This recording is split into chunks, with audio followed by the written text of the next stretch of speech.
It's now being called Mexico's worst mining-related environmental disaster in recent history. Officials confirmed some 40,000 cubic meters of toxic wastewater spilled from a copper mine in early August. And as CCTV's Franc Contreras reports, it's polluted at least 2 rivers in the country's north.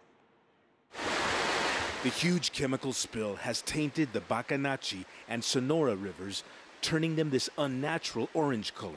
Mexican government officials say some 24,000 people have been left with no clean drinking water. In the northern Mexican state of Sonora, where the leakage took place, water supplies are restricted. This includes the state capital of Hermosillo. Many residents in the affected areas fear for their cattle, crops, and their health.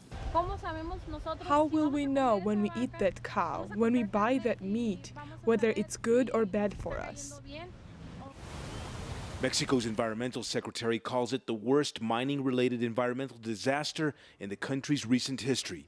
Grupo Mexico, the company that owns the mine, has poured 140 tons of lime into the rivers in an attempt to neutralize the spilled acids and heavy metals. The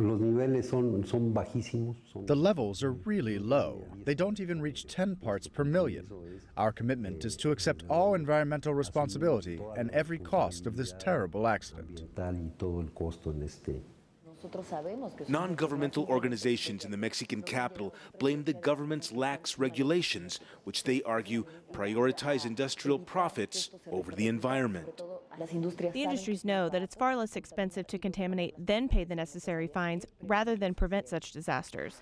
Citizens' organizations and government officials now worry that the vast chemical spill could have long-lasting effects on residents' health. The Mexican Water Commission says the mine, one of the largest in the world, must now monitor water quality in the region for the next 5 years. Federal government agencies, including the National Water Commission and Mexico's Environmental Secretary, continue investigating the situation. Grupo Mexico faces the possibility of fines equivalent to about $3 million. Franc Contreras, CCTV, Mexico City.